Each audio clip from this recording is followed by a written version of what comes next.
Sir मुझे ये जानना है कि सर क्या हम लोग को लाइफ में नहीं करना चाहिए जिससे हम लोग को डाउनफॉल हो सकता है? क्या नहीं ऐसा क्या है जो नहीं करना चाहिए? कितने चाहते हैं ये हो आज के सेशन का टॉपिक इंटरेस्टिंग है, बिकॉज आज से पहले मैंने ऐसा कभी कुछ सोचा भी नहीं है, ना ऐसा कभी कोई टॉपिक किया है कि ऐसा क्या है जो हमें लाइफ में नहीं करना चाहिए। चाहे आप मेल हो, चाहे फीमेल हो, चाहे जॉब करते हो, चाहे बिजनेस करते हो, चाहे स्टूडेंट हो, कोई भी हो, लाइफ में किसी भी स्टेज पर हो, ऐसा क्या है जो हमें नहीं करना चाहिए? हाँ, इनसे स्टार्ट करते हैं। सर मेरे हिसाब से किसी भी काम को, किसी भी बात को, किसी भी चीज़ को नहीं बोलना चाहिए, क्योंकि मैंने पर्सनल एक्सपीरियंस किया है, अगर हम पहले ही किसी काम को नहीं बोल देते हैं ना तो वो कभी सक्सेस होता ही नहीं है, और जितना भी आपके पास कॉन्फिडेंस हो आप उस चीज़ को कभी भी कर ही नहीं सकते। तो पहले नहीं बोलना नहीं सीखना चाहिए मेरे हिसाब से। Based upon our past experience हमारे माइंड में कुछ बैठ जाता है जिसको हम बहुत स्ट्रांगली पकड़ लेते हैं और अभी से पकड़ना शुरू कर देते हैं इसी एज से, यानी इस एज में हमारे माइंड में वो चीजें बैठने लग जाती हैं। बच्चों के माइंड में कुछ नहीं होता है, बच्चे बिल्कुल ब्लैंक स्लेट की तरह हैं, वहां पे ना हाँ लिखा हुआ है ना लिखा हुआ है, पर जैसे जैसे एज बढ़ती चली जाती है वो स्ट्रांग होता चला जाता है और उसी की वजह से फिर हमारे कॉन्फ्लिक्ट्स होने लग जाते हैं, उसी की वजह से सारी रिग्रेट्स आती है। क्योंकि होता क्या है, बड़ी जल्दी हम ना बोल देते हैं। हो सकता है कोई बहुत बड़ी अपॉर्चुनिटी आई हमारे सामने, डिसीजन लेना था, लेकिन सुनने से पहले ही सामने वाले बंदे की पूरी बात हमने पहले ही ना बोल दिया। नहीं, उसके बाद पूरी जिंदगी बैठ करके रो रहे हैं। अपने घर में आपने ये चीज़ों को ऑब्जर्व किया होगा, अपने दादा को, नाना को कभी ये डायलॉग कहते हुए सुना है कि उस टाइम पे मेरे को मौका मिला था, अगर मैंने वो कर लिया होता तो आज मैं पता नहीं कहां होता, उस टाइम पे ये घर ना लेके वो कोने वाला घर ले लिया होता तो मैं पता नहीं कहां होता। पूछो क्यों नहीं लिया? क्योंकि जैसी वो अपॉर्चुनिटी आई तो उन्होंने पहले ही, सुनने से पहले ही, समझने से पहले ही ना बोल दिया। किसी और ने हाँ बोल दिया, जिसने हाँ बोला वो आगे निकल गया, जिसने ना बोला वो पीछे रह गया। तो अपनी लाइफ में कभी भी ये हाँ और ना को स्ट्रांग मत होने दो। अगर आप मेरे भी सेशंस को ध्यान से कभी सुनोगे ना या ऑब्जर्व करोगे, आपको एक क्लियर स्टैंड नहीं मिलेगा। और इसमें वो लोग जिनका माइंड बिल्कुल ही कॉन्क्रीट है, पत्थर के जैसा है। माइंड ना दो तरीके के होते हैं। 90% से ज्यादा लोगों का जो माइंड है वो पत्थर के जैसा है, उसमें सब कुछ पहले से ही फिक्स्ड है और कुछ नया अंदर जाने के लिए जगह ही नहीं है। उस माइंड में जो पहले से फिक्स्ड है उससे मिलता जुलता कोई बंदा कोई बात करेगा, जैसे मैं कोई बात करूंगा तो कहेंगे हाँ बहुत बढ़िया, बहुत बढ़िया, बहुत बढ़िया, ये तो वैसे ही सोचता है बिल्कुल जैसे मैं सोचता हूं। और जैसे ही उससे अलग कोई थोड़ी सी बात करी जाएगी तो क्या होगा? गुस्सा आएगा, ये क्या बोल रहा है, ये सही नहीं। समझ गए क्या हो रहा है? इन माइंड्स को क्या कहो? पत्थर के जैसे माइंड है, सब रुका पड़ा है। दूसरे तरह का माइंड कौन सा होता है? जो एक नदी की तरह बह रहा है। जब तेजी से बहता है तो वहां पे कुछ भी पकड़ने के लिए नहीं है, आप कोई भी साइड नहीं ले सकते। और जैसे ही आप साइड नहीं लोगे तो लोगों को प्रॉब्लम होगी जिनका माइंड कॉन्क्रीट है। वो कहेंगे अच्छा आपने अपने इस सेशन में तो ये बोला था, इस सेशन में ये बोल रहे हो, तो क्या ये सही है या ये सही है? ये आती है प्रॉब्लम कई बार या नहीं आती है? तो भाई वो भी सही है, वो भी सही है, स्टैंड पॉइंट्स अलग अलग है। इस एंगल से देखोगे तो ये सही है, इस एंगल से देखोगे तो यही गलत है। सिक्के के एक तरफ से देखोगे, अगर लाइट इस तरफ से आ रही है तो उजाला है, सिक्के पर उजाला है। इधर से देखोगे तो क्या है? सिक्के पर अंधेरा है। तो अब आप कहोगे भैया क्लियर बात क्यों नहीं करते? सिक्के पर उजाला है या सिक्के पर अंधेरा है? सिक्का हेड है या सिक्का टेल है? क्लियर बोलो ना। ये दो बातें क्या करते हो? सिक्का हेड भी है टेल भी है, ऐसा कैसे हो सकता है? समझे? तो हो सकता है पास्ट में आपको किसी बंदे के साथ में कोई खराब एक्सपीरियंस हुआ, तो फ्यूचर में जिससे भी आप मिलने वाले हो सकता है वो भी गड़बड़ हो सकता है ना हो। Let me find out. तो फिर क्या होगा? जैसे आप बोलते हो लेट मी फाइंड आउट, आप धीरे धीरे आगे बढ़ने लग जाते हो। आप एकदम से ना बोलते हो, ना जल्दीबाजी में हां बोलते हो, और ये बड़ी कमाल की स्टेट होती है। Let me explore, let me find out. अब आपके अंदर पेशेंस आ गया है। लोगों के अंदर पेशेंस ही नहीं है, बड़ी जल्दी तैयार बैठे पड़े हैं अपना जजमेंट पास करने के लिए। कहीं भी जरा सा कुछ हो जाता है, बड़ी जल्दी जजमेंट पास नहीं करते हो कि उसने बहुत गलत किया। आपको पता भी है उसने क्या किया है, क्यों किया है, आपको पता भी है उसने किया भी है या नहीं किया है। नहीं, बस जजमेंट हमारा तैयार है। ऐसे ही जैसे हम दुनिया को जज कर रहे होते हैं, ऐसे ही अपने घर में और लोगों को जज कर रहे होते हैं, ऐसे ही खुद को जज कर रहे होते हैं। करते हैं नहीं करते? तो यस और नो क्या है? जजमेंट है। तो जजमेंट को जल्दी पास मत करो, आराम से करो, और इतना भी आराम से मत करो जैसे इंडिया में कोर्ट में होता है कि 20 साल लग रहे हैं एक जजमेंट को पास करने में। 20 साल नहीं लगने चाहिए, ना 20 सेकंड लगने चाहिए, बीच का टाइम कहीं पे ठीक है, थोड़ा सा 2-4 दिन, 5 दिन, 20 दिन। बहुत बड़ा डिसीजन है तो 2 महीने। बड़ा डिसीजन मतलब क्या? शादी का डिसीजन बड़ा डिसीजन है, करियर का डिसीजन बड़ा डिसीजन है, तो वहां पे अगर 20-25 दिन, महीना भी लग जाए, दैट इज ओके। तो ये हमको एक आंसर मिला लाइफ में क्या नहीं करना चाहिए। इनको माइक दे दो। एक्चुअली सर मेरे को लगता है कि हमें हमारे ऊपर पर्सनली सेल्फ डाउट नहीं होना चाहिए कोई भी काम करने से पहले। अगर हमने अपने आप पे डाउट करना शुरू कर दिया, फिर हम कुछ भी करेंगे, लाइक अगर मैं यहाँ स्टैंड करूँगी फिर मेरे को लगेगा मैं खड़ी हो रही, मैं कहीं गिर तो नहीं जाऊँगी। सो मुझे लग रहा है कि वो डाउट नहीं करना चाहिए अपने आप पे। हमें अपने ऊपर डाउट होने लग जाता है कि मैं ये कर भी पाऊंगा या नहीं कर पाऊंगा। तो अब ये बड़ा अच्छा पॉइंट है, ये ख़त्म कैसे हो? ये जो सेल्फ डाउट है ये एक बहुत बड़ी प्रॉब्लम है, क्योंकि अगर आपको अपने ऊपर ज़रूरत से ज़्यादा डाउट होने लग जाए, मैं इसको बोल सकता हूँ excess of everything is bad. Doubt हमारे माइंड में इस तरीके से आ रहा है कि मैं ये काम करूँ या ना करूँ, ठीक है होना चाहिए।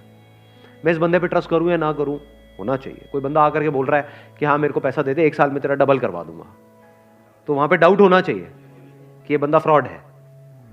तो अब अगर ये सेल्फ डाउट आपको हेल्प कर रहा है तब तो बहुत बढ़िया है। अगर इस सेल्फ डाउट की वजह से आप अटक गए हो लाइफ में, ये सेल्फ डाउट इतना ज्यादा बढ़ गया है कि आपने अपने हथियार ही डाल दिए हैं, कि आप कह रहे हो कि नहीं अब तो कुछ हो ही नहीं सकता, मैं तो कुछ कर ही नहीं सकती, मैं तो कुछ कर ही नहीं सकता, मेरे तो कुछ बस का ही नहीं। हाँ वो सब कुछ कर सकता है, वो अलग मिट्टी का बना हुआ है, मैं नहीं कर सकता। ये आने लग जाता है, नहीं आता है। इससे कैसे बचे? अंदर तक आपको ये पता होना चाहिए, अंदर तक, कि आप में, मुझ में, किसी में भी कोई फर्क नहीं है। Brain is brain, body is body, brain is not your brain और माई ब्रेन। इस सच को देख पा रहे हो? सिर्फ ब्रेन में जो इंफॉर्मेशन पड़ी है वो अलग अलग है, बट जो ब्रेन है, जिस तरह से ब्रेन काम कर रही है, दैट इज सेम। उसमें इंफॉर्मेशन अलग अलग है। तो हार्डवेयर इज सेम, आंखें सेम है, शेप अलग अलग हो सकती है, बट जिस तरह से वो काम कर रही है, जैसे 2 कैमरास हैं अलग अलग कंपनीज के, तो बाहर से दिखने में अलग अलग हो सकते हैं, ब्रांड अलग अलग हो सकता है, पर जिस तरह से वो काम कर रहा है वो सेम है। जिस तरह से लाइट पड़ती है, मिरर पे जाती है, ये होता है, रिफ्लेक्ट करता है, फिर वो इमेज को कैप्चर करता है, वो सेम है, वो अलग अलग नहीं है। ऐसे ही जब इस सच को आप देख लेते हो, यू, मी और anybody, we as in humans, we are all same. Your brain is not similar to Einstein's brain, it is same. तो एक एनर्जी आती है अंदर से। अब अपने आप को अंडर एस्टिमेट करते हो ना ओवर एस्टिमेट करते हो, क्योंकि ओवर एस्टिमेट भी जो खच्चर करते हैं उनके भी माइंड में ये बैठा होता है मेरी ब्रेन तो पता नहीं क्या है, आई एम तो जीनियस। वो भी खच्चर है, जीनियस खच्चर है वो। हाँ। और एक है जो बेवकूफ खच्चर है, वो क्या कह रहा है कि नहीं नहीं मेरी ब्रेन में ही कुछ कमी है, नहीं मेरे में कुछ कमी है। मेरे में मतलब क्या? अलग तरह की इंफॉर्मेशन अंदर डाल दो, वो अलग तरह से काम करने लग जाएगी ब्रेन। सिंपल है। जैसे कभी ऐसा हो जाता है कि जब लाइफ में मूड बहुत खराब होता है, यानी एक तरह के थॉट्स अंदर चल रहे हैं, एक तरह की इंफॉर्मेशन अंदर प्ले होती चली जा रही है ब्रेन पे, एकदम से आपने मेरा कोई सेशन देखा या कोई बुक पढ़ी या किसी और का कोई सेशन देखा, एकदम से सब कुछ बदल गया। तो क्या बदला है वहां पर? क्या ब्रेन बदल गई है? हार्डवेयर बदला है, सॉफ्टवेयर ही तो बदला है, इंफॉर्मेशन ही तो बदली है। पहले अपने अंदर ही अंदर कुछ और बोल रहे थे, अब कुछ और बोल रहे हो। आया समझ में? नहीं आया कुछ? अब कहां पे है सेल्फ डाउट बताओ? अब यहां पे ना तो इंफीरियरिटी कॉम्प्लेक्स है हमारे अंदर, ना सुपीरियरिटी कॉम्प्लेक्स है, कुछ भी नहीं है। ये मतलब मेरी ब्रेन और आइंस्टाइन की ब्रेन सेम है, आपकी ब्रेन और किसी की भी, any person you name it, जो भी पास्ट में हुआ या अभी है या होने वाला है, सेम है, कोई फर्क नहीं है। इसको सिर्फ ढंग से यूज करना है, समझदारी से यूज करना है, बस, और कुछ नहीं है। इनको देना माइक जरा। हाँ पीछे। मैं बस ये कहना चाहता हूँ कि हमें अपनी जड़ों को नहीं भूलना चाहिए, अपने पेरेंट्स, उनके एक्सपीरियंसेस। बहुत अच्छा पॉइंट इन्होंने बोला है कि हमको अपनी जड़ों को कभी नहीं भूलना चाहिए। देखो एक पेड़ है, किस बेस पे डिसाइड होता है कि वो पेड़ कितना बड़ा हो सकता है? उसकी जड़ें कितनी अंदर तक है। तो अगर हमको ऊपर बढ़ना है, ऊपर मतलब आप कह सकते हो बाहर इस दुनिया में अगर बढ़ना है, तो अंदर जड़ें उतनी ही स्ट्रांग होनी चाहिए। अगर अपनी रूट्स को हमने छोड़ दिया और ऊपर बढ़ने की कोशिश कर रहे हैं तो गिर जाएंगे। थोड़ा सा आंधी तूफान आएगा, दिखेंगे भी नहीं कहां गए। तो हमें क्या नहीं करना चाहिए, कभी भी अपने माँ बाप की डिसरिस्पेक्ट नहीं करनी चाहिए किसी भी हालत में। अपने माँ बाप के बारे में कुछ बुरा सोचना तक नहीं चाहिए, करना तो बहुत दूर की बात है। और कुछ लोग थोड़ा बहुत पैसों के चक्कर में पता नहीं क्या क्या कर रहे हैं। किसके साथ? अपने माँ बाप के साथ। कौन है माँ बाप? आपकी जड़ें हैं। और सोचो, आपको एक मजेदार बात बता देता हूं कि जो बंदा, अगर आपको पहचानना हो ना कि वो बंदा कैसा है, कि उस बंदे के साथ उस पर भरोसा करना चाहिए नहीं करना चाहिए, तो उस बंदे को ये देखो कि वो अपने माँ बाप के साथ कैसे बिहेव करता है। उसने अपने माँ बाप के साथ क्या किया।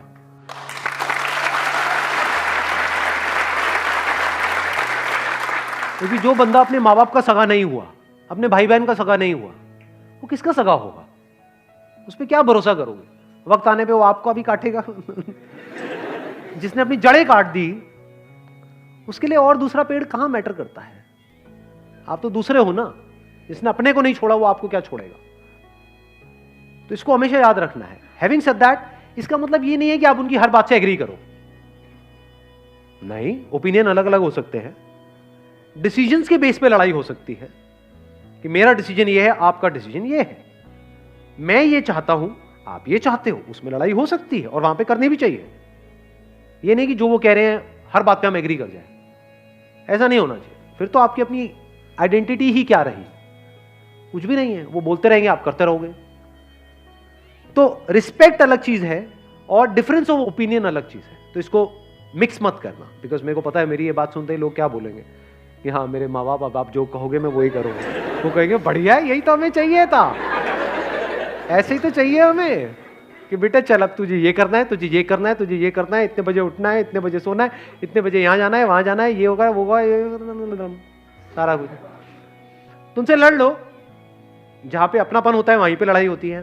अनजान से कौन लड़ता है कभी यहाँ पे अनजान में आपस में अभी कोई लड़ाई हुई है आकर के? तू मुझे पसंद नहीं है, फाड़ किया किसी ने ऐसा आपस में? हाँ, नहीं किया। क्यों नहीं किया? क्योंकि अनजान है। क्या अपने अपने घर चले जाना है सबको इस सेशन के बाद में? किससे किसको क्या लेना देना है? अपनों से ही तो लड़ाई होती है, अपनी बीवी से, अपने पति से, अपने माँ बाप से। तो लड़ो, लड़ने में कोई बुराई नहीं है। अपनेपन से लड़ो। ऐसे लड़ो कि भाई लड़ेंगे, मरेंगे, कटेंगे, जो मर्जी करेंगे, अलग नहीं रहेंगे साथ में।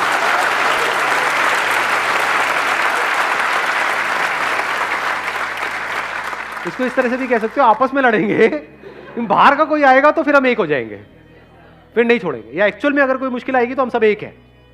हाँ, आपस में हमारा चलता रहता है थोड़ा बहुत, उसमें कोई बुराई नहीं है।